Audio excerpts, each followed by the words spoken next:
It's the most wonderful time of year, folks. And no, I don't mean Christmas. I mean, it's the day when Jesse Marshall's prospect mixtape drops, and I brought him on the show to talk about just that.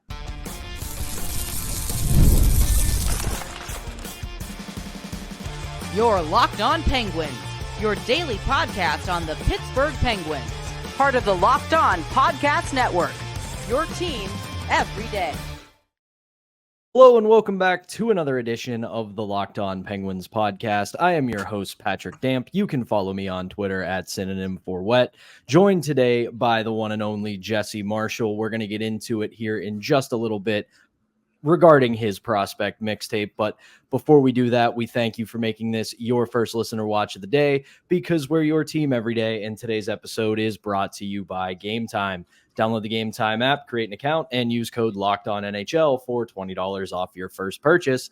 Terms apply. So here we are. It's like a mini Dying Alive reunion where Jesse and I get together and talk a bunch of nonsense about the Pittsburgh Penguins. But today specifically, Jesse, you're here because I have been waiting for this. Penguins Twitter has been waiting for this. Just about everybody has been waiting for this. And it's your prospect mixtape, which you drop at this point. This is what, year 17, right? Yes. How depressing is that? I don't know if it's depressing. Oh, wait, hold on. Before we start, is this our Eras tour? This is our Eras tour. Just checking. All right, good. All right, making sure. It's been what, like 4-ish years since we really had Dying Alive running. Yeah, that was probably. That was about the length of time that Taylor took off from being on tour. So this about counts when she came back on the scene with the Eras tour. But yeah, so there's no use in putting it on the back burner or making the people wait. Let's just start with your favorite prospect, maybe the best name in the NHL draft this year, and that's John Mustard. And I'll be honest, watching the mixtape this morning, I was like, okay, I think Jesse's kind of running a bit here. Like, this guy's name is John Mustard. He's hyping him up because of the name and all this stuff. Then I watched the highlights and I watched what you had to say about him, and then watched his highlights. And no, this he's the real deal. Yeah. I mean, I think if his name was Joe Smith, I'd probably feel the same way about him. I think at his level, like at the USHL level last year, you'd probably be hard pressed to find another player that commanded the game like he did. And just really likes to have the puck on his stick, takes it through the offensive zone in the perimeter. It's like he's a one-man cycle sometimes. From a zone entry perspective, he's just electric when he comes across the blue line. And there are just some players that have that like first step burst. You know, when they get on the puck and they get possession, like everybody in the crowd sort of like leans forward in anticipation of something happening. He gives you that vibe almost every single shift. So, I think about the way that the game is being played today. We look like Florida, majorly aggressive forecheck, right? A lot of these teams that are in contention for the cup are, taking the groundwork that I think the Penguins laid years ago and putting it on steroids. This is a player that, you're not going to get, I think, any better of a fit in this range. I say range, I mean like 30 to 60, which I think is where he's likely to go. It's completely wide open. I mean, there's a lot of these guys, Pat, that like in this area, no one has any clue, right? You see some outlets rank him at 22. And you see another outlet rank him at 81. And it's like, this is a really big discrepancy, right? And I think it just speaks to the variety of player in this draft. If you have a need or you're looking for a specific, thing, you're going to be able to find it through the first 3 rounds. So, he played in the USHL. He's kind of, people use the term selfish. I don't think that's the appropriate term. I think he's a player who's really good with the puck on his stick and wants to do that all the time. We don't talk about defensive defensemen are selfish for wanting to play defense all the time. Like, why isn't that a thing? So anyway, that's like the thing, right? He's in the USHL. He's playing in a smaller, quote unquote, lesser league, if you will. And it's kind of like ad hocking his way to scoring goals outside of the system. So, I mean, like, that's valid. I'll listen to that, but you can't teach these core skills. I mean, that's at the end of the day, that's it. And if the expectation is he's going to get better, well, you watch that clips I put together today and think about what he might look like with better skating and better stick handling 2-3 years from now. It's kind of like, it's scary to think about. Right. And I said this to Taylor Haas, who I had on yesterday, talked to her about a lot of her combine interviews with a lot of the prospects who were in attendance for that. And the common theme I kept bringing up was, you look at a lot of these players, especially the ones that are going to be, 18 in the next couple of days, or are only going to be 19 by the time the NHL season rolls around. You figure that they're going to have better training. They're going to have better workouts. They're going to fill in a lot more. So what you're seeing now, especially for the guys who play at the collegiate level and the junior level, is that they're going to have to take that step, because they're going to go from playing against other teenagers to, for lack of a better term, playing against men. But the thing that got me excited about Mustard, and I'm sure everybody else, is you compared him a little bit to Gensel. And the thing that stood out to me more than anything wasn't, oh, he can do what Gensel did really well, which is just disappear and reappear all the time in scoring areas. It's that he had what you called a volatile shot. Like, it's one of those almost unpredictable shots. And I think you work on his skating, you work on his abilities, that shot's going to lead to a lot of goals, because it's hard for goalies to track. Yeah. And then when you combine it with that elusive nature, that's a hell of a combination, right? Yeah. So I want to start with that piece, right? Because I always think it's funny, Pat, when a guy can command the attention of all 5 skaters when he crosses the blue line with the puck, make one pass, and then disappear from them until he scores. And that's what John Mustard does all the time, is he'll come across the blue line with possession. All 5 players have 10 eyes on him on the opposing team. He makes a quick dish pass or a board pass to a teammate. They shift their attention away, and he just slips away into the nether, and then poof, there he is, and he scored. And I thought, I was watching all these goals that just repeat the same trope over and over and over again for him. And I'm like, this is the Jake Gensel special. We used to laud him for that all the time on our show, Pat, for his ability to full defenseman, spin off defenseman inside that sort of slot area and get that 1.5 second of space that he needs to fire one home. And Mustard's got that same release, so when you get that guy that only needs a 0.5 second to get one on net at a high velocity and accurately, and he can find that 0.5 second routinely, that prospects, Pat, struggle with that their whole careers. Some people don't ever develop that ability, right? That's something that never comes to them naturally. And I think he has it now. So, like you said, you could take what's there sort of at a core foundational level and build a house up from that in any way that you really want to. Because the biggest thing for me on that is that inherent trait really can't be taught. You either know how to do it or you don't. Because it's just thinking the game on a higher level that is really hard to teach or to develop. And I saw it in a couple of the clips, because, again, when it comes to hockey analysis, we love comparing players, like, oh, this prospect reminds me of this established NHLer. But he did that little thing in front of the net that Gensel would always do, which is he would engage slightly physically with the defenseman in front, making the defenseman think, okay, I got this guy checked, he's not a threat, and then just sneak away. So that was a huge thing for me. The one last thing I wanted to ask about him was the skating, because while it's probably not NHL ready skating, there were some strengths there. Oh, for sure. Yeah. I think his top speed is for sure there, right? I think him going wide is where I think he struggles sometimes. You watch some of those clips where he's taking that thing on a journey through the offensive zone. You don't, that I think is maybe the most efficient area, but I think speed wise, he's good. There's just that the cutting ability, right? The edging, some of that finer work is still going to be refined. So overall, I think I'd grade it as fine, if not good. And that's it, right? It's not, there's some other names on the board here that I'm sure we'll talk about in a minute that are skating wise are on a different tier than that. But this isn't a tier that makes me shaking my boots at all. Yeah. Cause again, watching his film, I'm right there with you. His top speed was good. You see him get up, you see him start to gallop up to that top speed, and he's definitely right there with, I wouldn't call it NHL ready speed, but you look at it and go, okay, we can work with this along with everything else that he brings to the table. So I like that.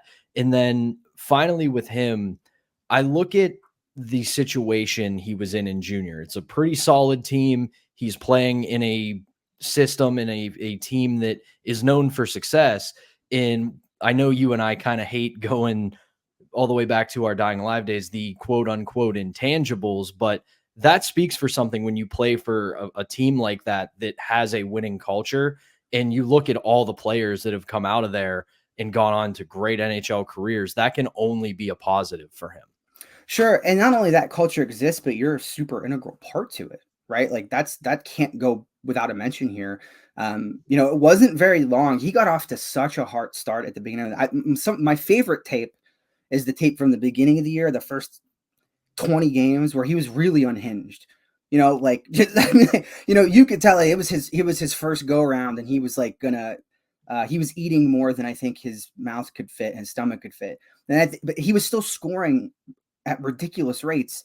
And then it just got, as the year went on, there's sort of this refinement behind it. But what you saw is any time the team was in any situation at all, no matter what it was, he's on the ice.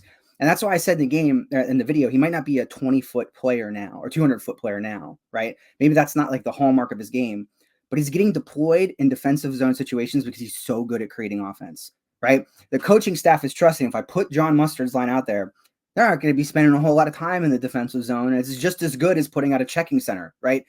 We're trying to accomplish the same goal here. So, more to build off of, obviously, but I think, like you said, from a core skill perspective, it's just he's on I think a different level than some of the other guys in his tier.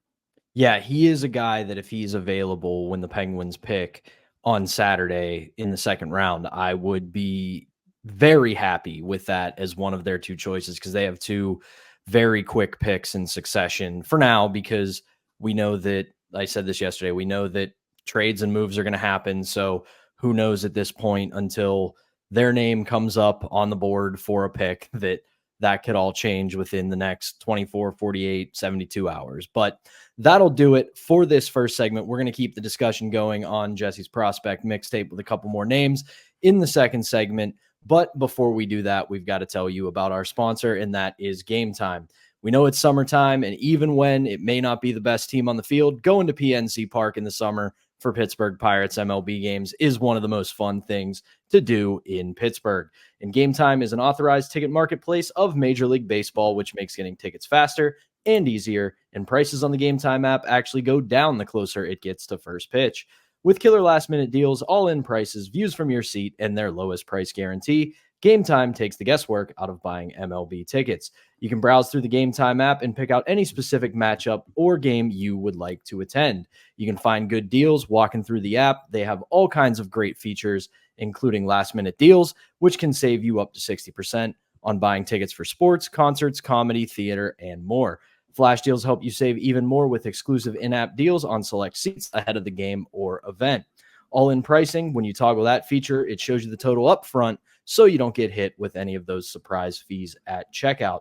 Seat View gets you a panoramic view from your seat in the app before you buy, and with Game Time's lowest price guarantee, they will credit you 110% of the difference if you don't find the lowest price. Take the guesswork out of buying MLB tickets with Game Time. Download the Game Time app, create an account, and use code LOCKEDONNHL for $20 off your first purchase. Terms apply. Again, create an account and redeem code LOCKONNHL for $20 off. Download Game Time today. Last minute tickets, lowest price guaranteed. All right, we're back here on the Thursday edition of the Locked On Penguins podcast. I am Patrick Damp, joined by Jesse Marshall. As I've said, and as Jesse said, it's our Eras Tour. It's the Dying Alive reunion. And we're going to keep the conversation going here about Jesse's prospect mixtape, which he dropped today on YouTube. You can find it there. Just search for Jesse Marshall. It'll pop right up. I'll also link to it on social media once we get done with this episode. The next guy I wanted to talk about, I would say, and you can obviously correct me on this one, feels like a little bit of a project, but lot of, like we were talking about with John Mustard, lot of skill there to work with, and that's Sam O'Reilly. So would he be better than Cal O'Reilly was when he was a Penguin, Jesse? Yeah, probably. I think a little bit. The bar is not exactly set at an unachievable level. Let's put it that way. This one is, I really struggled this. Like there could have been 15 players on this list, and there's a lot of really good players in this range. But what lands O'Reilly on it is that he was a rookie this year. And I don't want to discount the fact that London was great. They were a phenomenal hockey team. They were a machine-like in the way that they won. But that doesn't really matter to me, because I think at the end of the day, like, you know, it'd be more likely to me that a young rookie CHL player would find less ice time on a team like that than more, right? Generally, coaching is restrictive, as we know, Pat, to younger players, and you got to earn that trust, right? It didn't take Sam O'Reilly very long to do that. And by the end of the year, you know, net empty, Sam O'Reilly on the ice. Penalty kill late in the game, Sam O'Reilly on the ice. And as you look through this tape, you're like, is he ever stopped playing? You know, I think there's ever like a point where he comes off for an extended period of time. So, you know, what's exciting about it is I think he's already sort of professional in his behaviors and his attitude and his approach to the game. The finer points of his game, you know, the way he uses his stick against his opponents, you know, the way that, again, similar to Mustard, he can slink off and find that open space, the way he carries the puck across the blue line with authority. They're all very pro-like already. And if he's doing that now and he's only spent 1 year in the CHL, there's a lot to build off of there. And I talk about in the video a lot, like trusting your hockey operations team and your prospect development group. You know, you look at the Penguins, you know, they met with Braden Yeager in the offseason, conceivably say to him, like, hey, you're a shooter, go do it. And, you know, he goes and does it and had an unbelievable year in production. That's what you do, right? You coach kids up as you take them and you guide them along that development path. This is an opportunity, I think, with O'Reilly to have like a really nice, clean canvas that you can potentially shape into a number of different things. But I think of like Mark Scheifele, you know, a very similar kind of player to me. And that there's nothing he can't do as a forward, right? And maybe he's not a superstar from an offensive skill set perspective, but he's certainly not going to hurt you by playing in your top six, right? So yeah, I'm excited about the future for him, as I think he's going to wear a letter sooner rather than later for London. And you know, we talk about intangibles, Pat. Like, this is another one that has those. They're very tangible. In this case, I think in his case, they're very tangible. But you know, the leadership stuff. You know, it's all there. It's all there. It's a total package, I think. The intangibles are intangibling, as they say in the business. But yeah, that was the biggest thing for me. And listeners of the show know, because Hunter and I could not say enough about how good Braden Yeager was this past season, all the way through the Memorial Cup. He got back to all the things that made him successful. And you figure some of that is the Penguins hockey development coaching staff kind of telling him, hey, this is what you need to do. If you want to make the next step, you want to get to the next level, you want to be a leader, all those things. The other thing I really liked with O'Reilly, you kind of touched on it there, was the hockey IQ. You could see watching his tape that he was never in a risky position at any moment. He was always right where he needed to be, whether it was defensive zone, neutral zone, offensive zone. And the skating, again, another guy, skating probably needs a little bit of work, but the underrated part that you kind of brought up was similar to what we talked about with Mustard. Underrated shot on him. Yeah, I said in the video, it's no nonsense, right? Like, you go over all the highlights that I watched, like, there's no settling the puck down, or it's got to be on this part of my blade, or my preferred motion is this. Whack. That's it. Like, it's just whack. You know, there's no secret sauce behind that. It's just an old school. It reminds me of somebody who had a wooden stick. You know, it's the same kind of like lack of finer mechanics that it works, right? The old Sherwood Featherlight coffee curve. There you go, right? So yeah, I think that's definitely an underrated aspect. It's playmaking too, right? Like that's the key. You talk about IQ. I hate sometimes when people throw the word hockey sense around, because it's sort of like this unquantifiable thing that you use when you don't have any other words that describe a player. But I think in this case, like, if you look at his behavior without the puck, right? 3-on-2 rushes, possession rushes across the blue line where he has possession and when he doesn't have possession, all the things he does to position himself sequentially within what's happening, everything's to drive the play forward. Everything's to create a chance. Everything's to keep the play moving ahead. And that means sometimes being a space creator. That means sometimes going in on the forecheck like a battering ram, not making a play on the puck and just eliminating a man, right? These are things that he's willing and super capable of doing. And that's what hockey sense is to me, right? It's what you do when the puck's not on your stick. And he's got that down pat. I mean, there was a couple sequences, passing sequences I put in the video where he, the puck is in his general vicinity for less than a half a second. It's coming and he's making a one touch, just momentum push on the puck, right? Just redirecting the momentum to get it to a teammate. And it's that one step aheadedness, to coin a phrase, that I think is, again, hard to teach people. And that's something that for some players takes a really long time to develop. And for somebody to be able to do this in their first year in the CHL is just impressive to me, especially, again, on a team that good. One of the reasons London was that good was because of Sam O'Reilly. It wasn't in spite of Sam O'Reilly. And I think there's a big distinction to be made there. Which speaks a lot to him as a player, because we've said it already on the show, with how good London is and how good that program has been basically forever. They lean a lot on the older players just because that is an NHL factory, and it's really hard to go in and make a name in your first year unless you're damn near a generational player. And while O'Reilly's not that, he was solid enough that they leaned on him in high leverage situations, which can say a lot about the player. One last one, because I don't want to give away the whole video. I want to make sure people actually go tune into this. I want you to cook on him a little bit just because I liked his tape a lot. And then you look at his numbers, you opened the video with him, and that's Luke Misa. You look at his numbers in the OHL, he consistently has played about the same amount of games each year, 62, 64, 66. They increase a little bit as his experience in the OHL with Mississauga has gone on.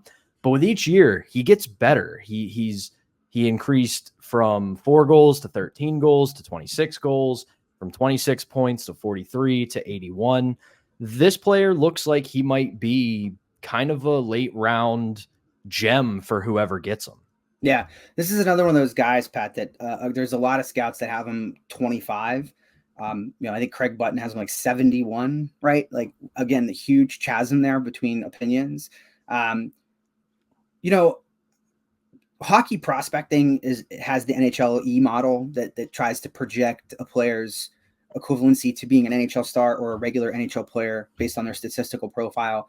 And if you were to draft based on that, Luke needs to be a top 15 player. His like you said, point scoring trends are so positive that it's you're pretty much guaranteed almost here to get like a guy who's going to attribute to the NHL in some form or fashion, and maybe even blossom into a top 6 star. I think what you end up with, Pat, is the same old when it comes to players of his size, right? Not big enough, yada, yada, yada. You can't watch him and tell me you seriously believe that, because he plays, that guy that stole the bulldozer, right? And tried to storm down City Hall, the killdozer. That's Luke Misa playing hockey. He's the killdozer, except he's 5'9". Like, that's the thing. Like, he's not a big guy, but his skating is really strong. He takes people head on.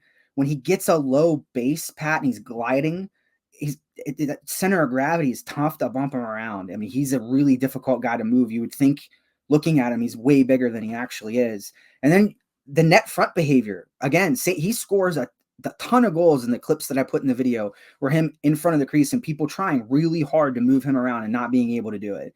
So we should be beyond this point where, like, we're talking in scouting, we automatically take a -5 off somebody if they're under 5'10". That's, to me, is just nuts to be doing that now. There's so many good small forwards in the NHL, and he's not even that small. I mean, he's got a lot of bulk to him. He's not like he's built like a twig. So I have no concern about his ability to. A lot of people throw the Kevin Fiala name around when it comes to him. And I think that's right in there for sure. Absolutely, I think it's a super accurate pick for a comp. But it's the volatility around where's he going to go. If he was there at 44, I would not be surprised. If he was gone by 44, I would be equally unsurprised. There's absolutely no way to pin down where he's going to end up. Yeah, I loved in the film that you put in on him, like you were saying, we're talking about a 5'9", 5'10" guy, like he's, my height, which is hilarious. But you saw he had no fear and hesitation to go to the areas you have to go to score and be successful. And like I was saying, it's reflected in his numbers. You look at the way he's produced each successive year. He does the things that you need to do to be a successful both prospect and hopefully future NHLer. So I'm with you on that. It's really silly that we're still doing the whole, oh, this guy's not big enough thing, because more than enough examples of guys who are quote unquote undersized still making a big name and having a successful career in the National Hockey League. But like I said, don't want to give the whole mixtape away. I want you guys to go watch it. I know Jesse does too. So we're going to leave it there on Jesse's prospect mixtape. Again, search it on YouTube, Jesse Marshall. You'll be able to find it, no problem. But when we come back for our final segment, I unfortunately didn't get a chance to ask Taylor about this yesterday. We got so deep into the weeds with prospect talk, but I did ask Josh about it on Tuesday's episode. And we're going to ask Jesse, who is his Penguins champion of champions? And we'll talk about that right after this. All right, we're back here on Locked On Penguins. I am your host, Patrick Damp, joined today by my old co-host and my good friend, Jesse Marshall, our Eras Tour, the Dying Alive reunion, whatever you'd like to call it. So, Jesse, like I said, I asked Josh this on Tuesday. Hunter and I got asked it in a great mailbag question a few weeks ago, and it's taking the 5 Penguins Stanley Cup winning teams, putting them into a round-robin tournament, and who would come out as your ultimate Penguins Stanley Cup champion. I told Josh, I told Hunter, I've said it before, for me, I have a really hard time picking between the 1992 team and the 2016 team. So I send it over to you. Of the 5 champions, who would you put at the top of the mountain? If I could cheat, and I can't, let's start with this. I can't cheat. But if I could cheat, I'd pick 93. I'd pick the team that didn't win to trounce all of them in the tournament. But that's neither here nor there. And we can't give that cup to that team that blew it against the Islanders. It just can't be done. We have to live with this. So answering your question, 91 and 90, I don't think people realize how similar the 91 and 92 teams were in terms of like goals for and goals against. It was almost like they're almost mirror images of each other. I think within the year, there may have been 91, 92 may have scored a couple more goals and allowed a couple less. But otherwise, they're almost identical, right? What they don't have that 2016, 2017 has is the depth. Like Brian Trottier at 92 had like 30 points. He didn't have a ton of points. Great defensively, didn't have a ton of points. I don't think they could keep up with HBK. I just think that third line, we all knew it was important at the time, but hindsight now, like how important, like that was the straw that stirred the drink. And it was a pick your poison situation where you forced opposing coaches to have to say like, okay, I'm going to take my best effort and I'm going to put it towards Sidney Crosby. And I know that's going to kill me. But if I don't do it, Sidney Crosby is going to kill me. So what do I do? Right. And there's no right. You know what the right answer is? Have 3 first pairing defensemen pairings. Like have 3 or 6 number ones. You have to have 6 top pairing defensemen. We're living in a salary cap world, folks. That's not going to happen. And the 92-91 Penguins certainly didn't have that. So I got to go 16-17. The depth, man, is just such a killer for that team. And the goaltending was unreal for pretty much the entire playoff run. They got whoever was in net gave them good goaltending. So that's the backbreaker for me. It hurts my heart. My childhood Jesse is inside me going, no, but it's true. I got to go 16-17. See, the thing that really gives me pause on it is that the 92 team went on that unreal run of 11 straight games to win the Stanley Cup.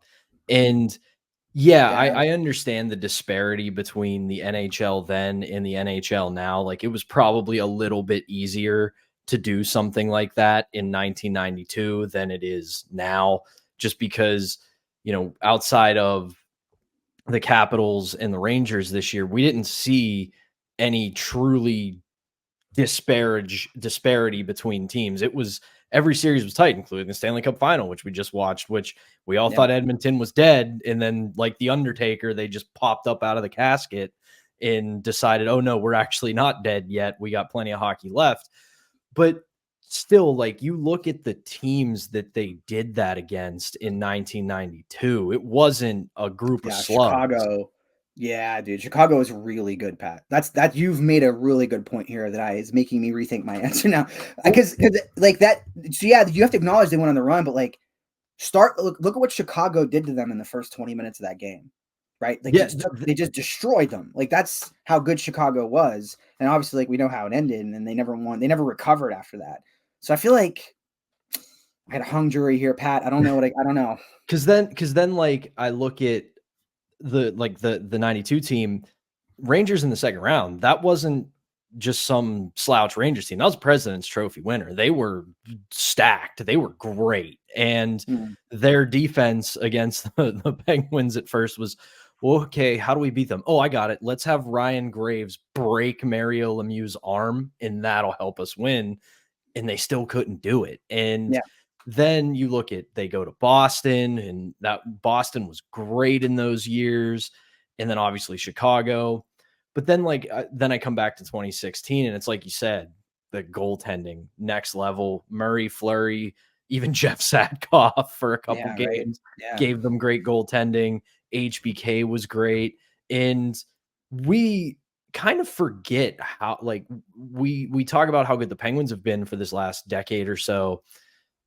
Tampa's been right there with them. They just, until recently, didn't have the cups to show it. That wasn't some fluke Tampa Bay team. They had just gone to the Stanley Cup final. They were still very good.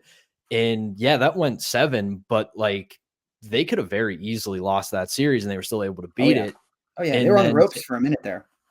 And then same thing with San Jose. Like, yeah, you can say what you want about how good the Penguins were, but that wasn't a crappy San Jose team either. No. I'll tell you this. I think in any case, however you want to sort the top 2 or the bottom 2, 90-91 is third. I'm very solid about 90-91 being third. And you could switch 91 and 92 and 16 and 17, but seven, you know, you get what I'm saying. 2009 had some warts on that team. Really, like the save percentage is like the lowest save percentage I think to win a cup in like the modern analytic era of hockey or something like that. So I don't feel great about that one. And then they kind of got a little lucky too in that second run where, you know, they got bailed out a couple times. They had that shooting percentage was very, very generous for a very long time there. But it hurts high school me to put 2009 as 5th, but it really was. That was a team that got hot at the right time. They weren't even in the playoffs in February. Not out of the playoffs in February. So it's hard to ignore that. Yeah, but I mean, it's so hard for me to pick between 1992 and 2016 because those teams were just so damn good. Yeah, but I think that is going to do it for this episode. Jesse, let everybody know where they can find you and what you got coming up this summer. Yeah, so the draft endorsement video is on YouTube. I wanted to do it differently this year. I wanted to pivot to try to catch up with the times, I guess, and do it that way. I will be whoever they take 44, 46, assuming again they don't trade those picks. That analysis will be on The Athletic like usual. So look for that this weekend. As soon as those picks are made, I'm going to get to work on collecting the video. Hopefully it's somebody that I already have a large video repository of. Kyle Dubas, please help. But otherwise, that's it. And then, draft stuff for whatever I do on The Athletic, I'm going to double down on the video for the YouTube channel. So there'll be a whole section of video that you don't see in the articles that you can catch on the YouTube channel. And we'll try to give you a real good couple of minutes of, again, the goal for this year, Pat, has been to try to catch tape that other people aren't. So I don't know if you noticed, like in the clips I had today, a lot of them are just zone entries. And some of those zone entries don't amount to anything immediately, but I want people to get an understanding of what this player looks like in a regular zone entry. Like, you know, we see everybody could look goals up on YouTube, right? Like I feel like that's very easy to do. So I'm trying to create like situational videos that help you understand how somebody reacts in like an actual game situation. Yeah, and I'm gonna consume that content with a fire hose because I've long time been a fan of yours, and like I said, we were co-hosts before, and damn, I know a lot of people miss Dying Alive, but life does happen. But Jesse, appreciate you taking the time. Know you got a lot going on. For those of you who have thankfully suffered through me hosting for 3 straight days, good news, Hunter will be back tomorrow. We're going to do some more stuff on the draft and get you ready for that. But for Jesse Marshall, for Hunter Hodes, I am Patrick Damp. Thank you as always for tuning in. We'll be back with a new episode on Friday.